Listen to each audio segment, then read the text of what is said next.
অনেক দিন পর বেশ লাগছে বন ভ্রমণ।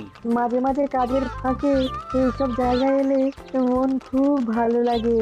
শুদ্ধ বাতাস, মাটির সোনা গন্ধ, পাখির কলতান, আহা।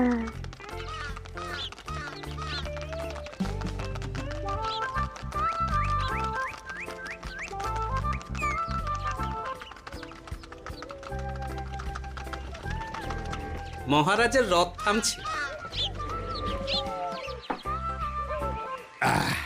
আমরা এইখানে বসে আজ রাজকার্য পরিচালনা করব।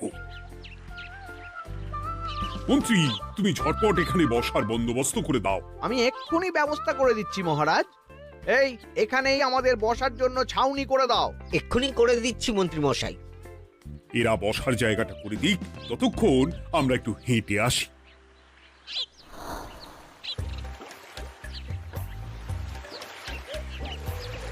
সকালবেলা হাঁটা শরীরের পক্ষে খুব ভালো মহারাজ।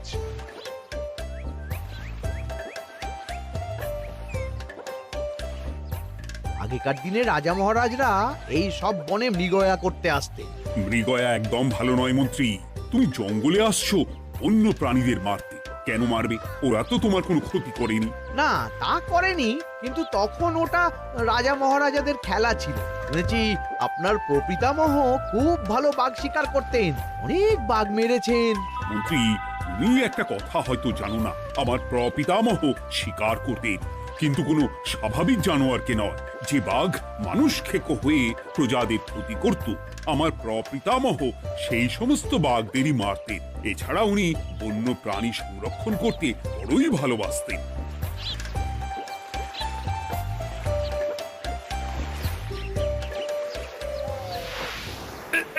উফ, এটা আবার কি? এই এটা আবার কোথা থেকে উড়ে এলো? কোথাও তো ঝড় হাওয়া কিছুই নেই।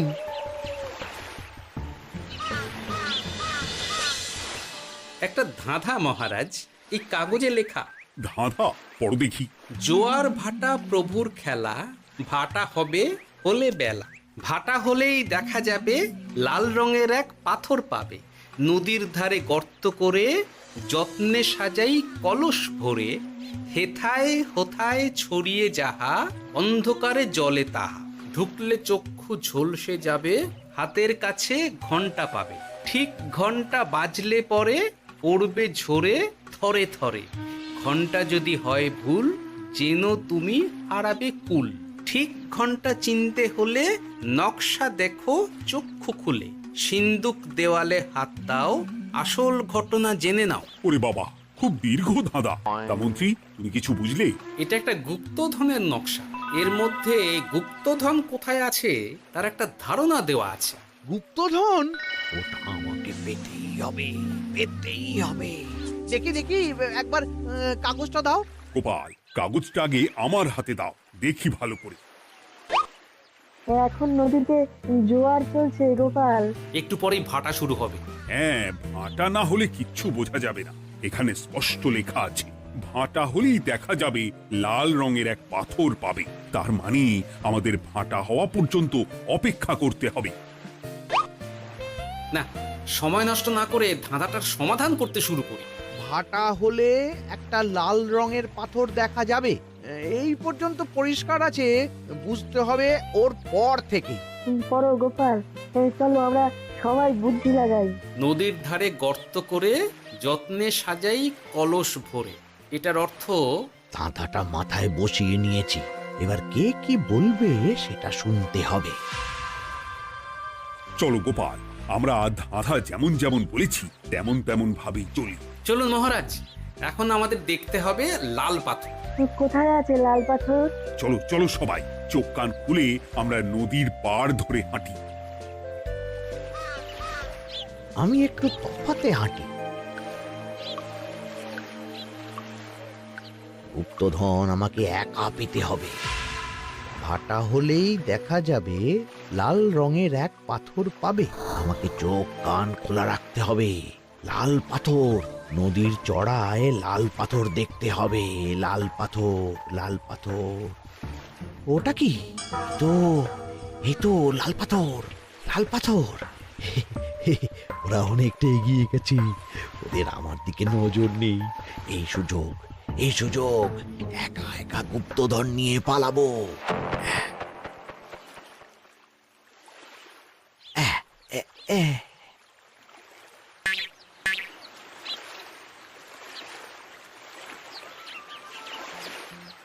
কি গো, আমরা তো হেঁটেই চলেছি, লাল পাথর তো কই দেখতে পাচ্ছি না।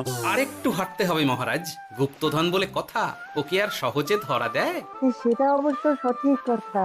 আচ্ছা, আমরা সবাই তো আসছি হেঁটে হেঁটে, মন্ত্রী মশাই গেলেন কোথায়? ও কি যে ঘটে!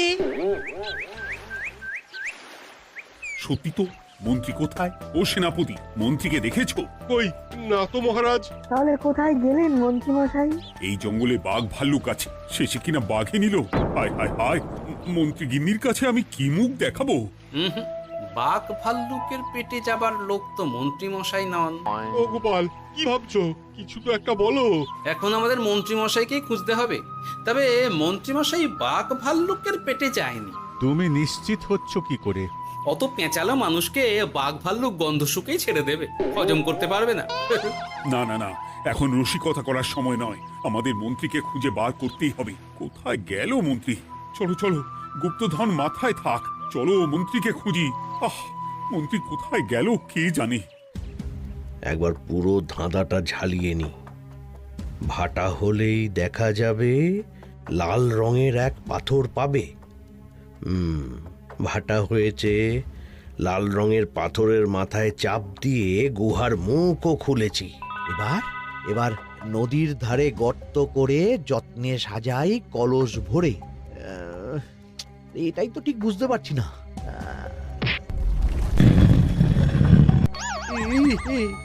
এই রে, এবার কি হবে? হ্যাঁ, মহারাজ, কোথাও একটা আওয়াজ হলো। এই, আওয়াজটা কোন দিক থেকে হলো? চলুন সামনে এগিয়ে যাই। আমার মনে হয় আওয়াজটা সামনের দিক থেকে এলো। আমারও তাই মনে হলো। তবে কি মন্ত্রী মশাই লাল পাথরের হদিশ পেয়ে গেছেন? আমাদের চোখে পড়লো না, অথচ মন্ত্রী মশাইয়ের চোখে পড়ে গেল। আসলে আমরা কথা বলতে বলতে গেছি, তাই নজরে পড়েনি। মন্ত্রী মশাই একা একা আমাদের পেছন পেছন আসছিলেন। উনি ইচ্ছে করেই আমাদের পেছনে পেছনে আসছিলেন। নিজে একা গুপ্তধন নিয়ে যেতে চেয়েছিলেন, এখন কোথায় আছেন কে জানে।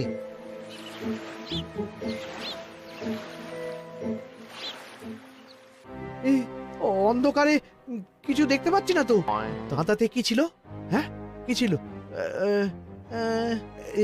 হেথায় হোথায় ছড়িয়ে যাহা, অন্ধকারে জলে তাহা, ঢুকলে চক্ষু ঝলসে যাবে, হাতের কাছে ঘন্টা পাবে।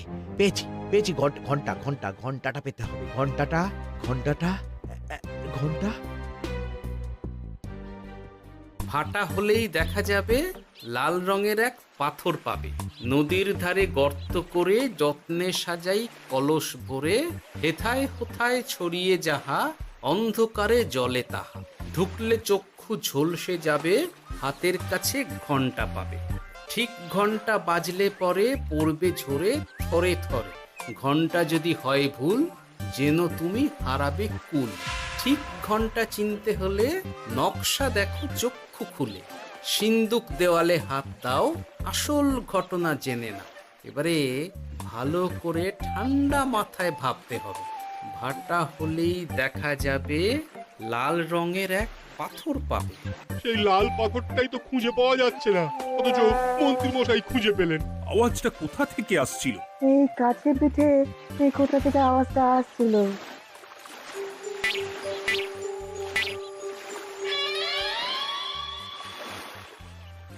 এই তো, এটাই মনে হয় সেই লাল পাথর। একটু নাড়িয়ে চাড়িয়ে দেখি তো কিছু হয় কিনা।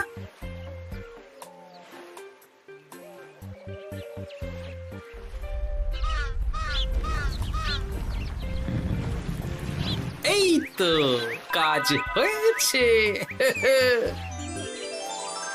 এই তো সুড়ঙ্গ। আপনারা নিচে নামুন। আপনারা কি দেখছেন সেটা বলবেন মহারাজ। সবাই যদি নেমে যাই, যদি কোনো কারণে সুড়ঙ্গের মুখ বন্ধ হয়ে যায়, তাহলে আর আমরা বাইরে বেরোতে পারবো না মহারাজ।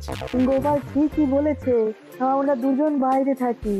মহারাজ আর একটা কথা, কোনো ঘন্টায় হাত দেবেন না, মনে আছে তো? ঘন্টা যদি হয় ভুল, যেন তুমি হারাবে কুল। ওরে বাবা, এই বয়সে আর কুল হারাতে চাই না। ঠিক আছে, তোমার কথাই অক্ষরে অক্ষরে পালন করব। দেখি এই সুরঙ্গে মন্ত্রীমশাইকে দেখতে পাই কিনা। চলুন মহারাজ, সুরঙ্গে নামি। সবাই সাবধানে নামো।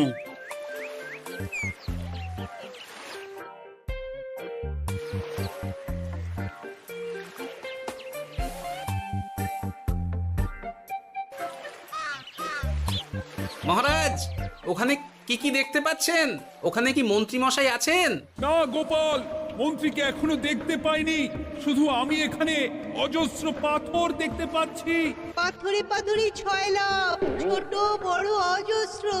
পাথরগুলো বড় অদ্ভুত, কিরকম কিরকম মানুষ মানুষ গড়ন। লম্বা বেঁটে হরেক রকম। মানুষ মানুষ গরম, সেটা কি রকম? আর কিছু? কোনো কলসি কি দেখতে পাচ্ছেন? কলসি তো দেখতে পাচ্ছি না।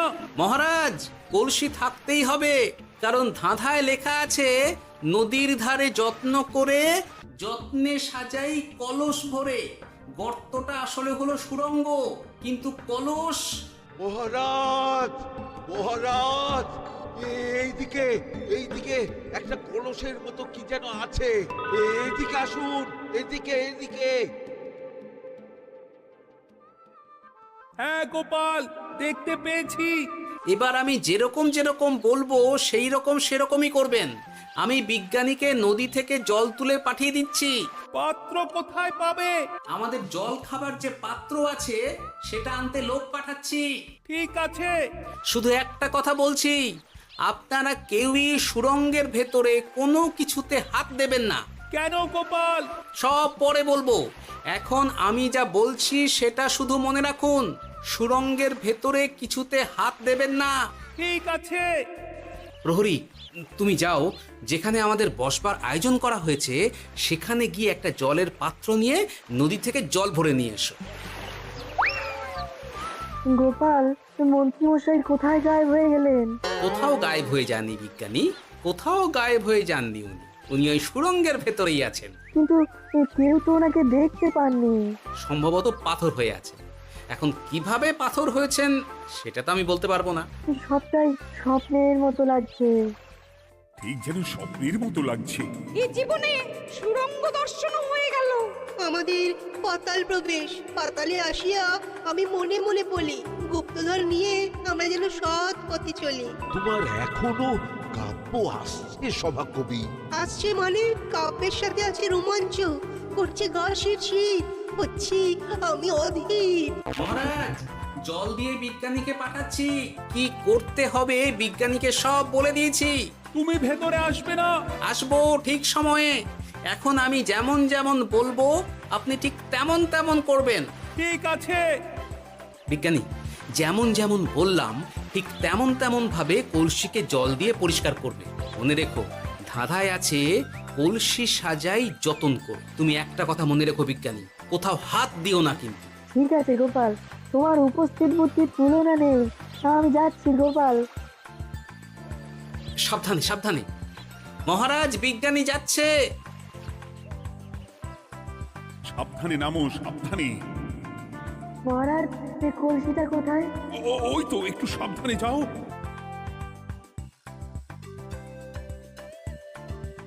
বিজ্ঞানী, কলসির দেখা পেয়েছো? পেয়েছি পেয়েছি পেয়েছি। এবারে কলসিটাকে ভালো করে জল দিয়ে ধুয়ে দাও। কলসির আলোয় সুড়ঙ্গ আলোকিত গোপাল। এরপর কি? ভালো করে দেখুন মহারাজ, কোথাও ঘন্টা দেখতে পাচ্ছেন কিনা। ঘন্টা? একটা তো নয়, সার সার ঘন্টা, অনেকগুলো ঘন্টা। সাবধান, ঘন্টায় হাত দেবেন না, শুধু দেখুন।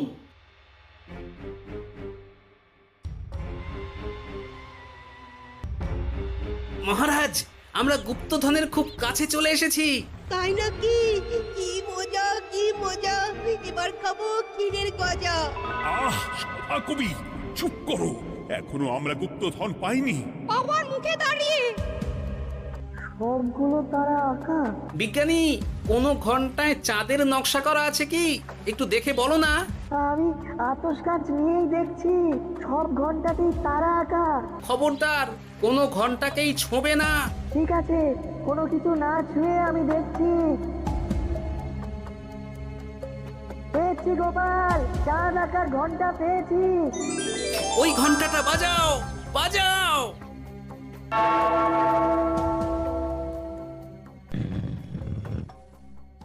গুপ্তধন পেয়েছেন মহারাজ? বাঁচাও, বাঁচাও, বাঁচাও।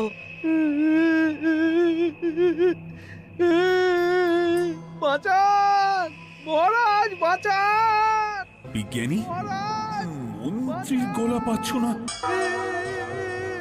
মহারাজ, আমি পাথর হয়ে আছি, আমাকে মানুষ করুন মহারাজ। তুমি তো মানুষই ছিলে, হঠাৎ করে পাথর হলি কেন?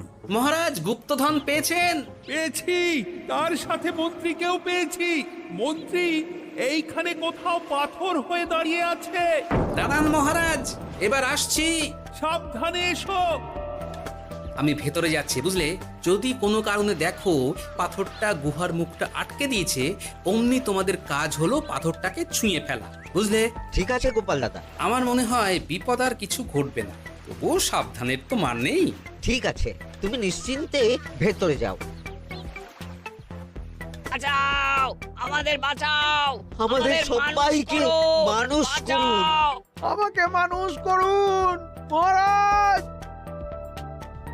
আপনাকে তো মানুষ করা হবে মন্ত্রী মশাই। আগে বলুন, আপনি পাথর হলেন কি করে? ও, মনে পড়েছে ধারার শেষ লাইন, সিন্দুক দেওয়ালে হাত দাও, আসল খবর জেনে না। সত্যি গোপাল, তুমি না থাকলে এই এত কিছু আমাদের সবার কাছে অজানাই থেকে যেত।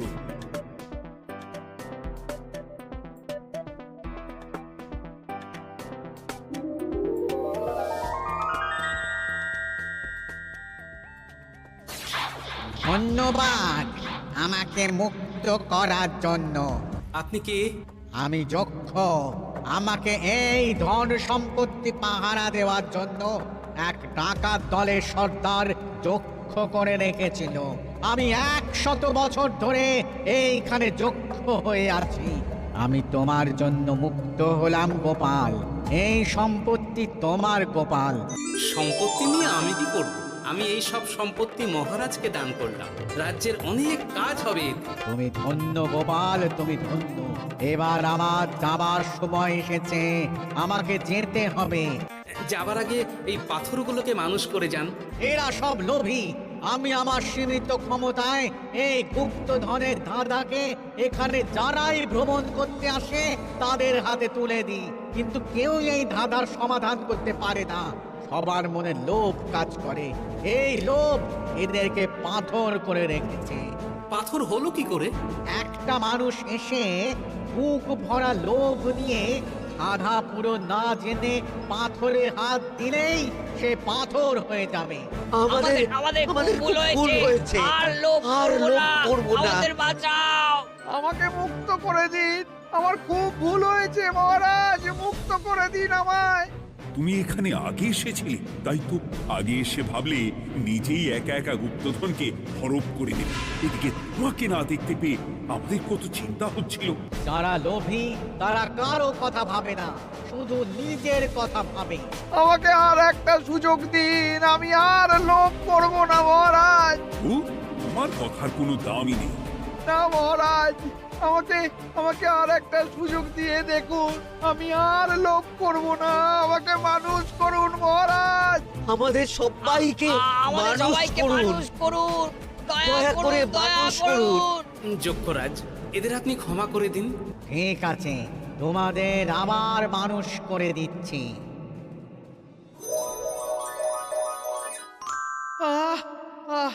বাঁচলাম, বাঁচলাম। এই রকম বারবার বাঁচা যাবে না, কিন্তু এবার সাপ ব্যাং যাই হবে না কেন ওইভাবেই থাকতে হবে, এই আমি বলে দিলাম। এবার আমার মুক্তি। মুক্তি নেবার আগে আরেকটা প্রশ্ন, যে ডাকাত সর্দার তার সম্পত্তিকে রাখার জন্য আপনাকে যক্ষ বানিয়েছিল, এই সম্পত্তি তো তাদের, আমরা তো নিতে পারি না। লোভ বড় খারাপ গোপাল। অতিরিক্ত লোভ মানুষকে পশু করে দেয়। ওই ডাকাত দল এই সম্পত্তির জন্য সবাই কাটাকাটি করে মরে গেছে, কেউ আর বেঁচে নেই। সুতরাং এই সম্পত্তিতে তোমার অধিকার আছে, এই সম্পত্তি তুমি গ্রহণ করো। নিলাম আমি, কিন্তু এই সম্পত্তি মহারাজকে আমি দান করলাম। ডাকাত দল জনগণের সম্পদকে লুঠেই তো সম্পত্তি বানিয়েছে, তাই আমি জনগণের কাজে লাগবার জন্যই এই সম্পত্তি মহারাজকে দিলাম। সাধু সাধু গোপাল, তোমার জয় হোক। এবার তাহলে আমি যাই, তোমরা সবাই সুখে থেকো আর ভালো থেকো। গোপাল, তোমার তুলনা হয় না। তোমার ঋণ আমি কোনোদিন শোধ করতে পারবো না। তুমি কৃষ্ণনগরের জন্য যা করলে তা ইতিহাসে লেখা থাকবে। না মহারাজ, আমি এমন কিছু করিনি, এই কাজ সবাই করবে। জয় গোপালের জয়, জয় গোপালের জয়, জয় কৃষ্ণনগরের জয়। জয় কৃষ্ণনগরের জয়।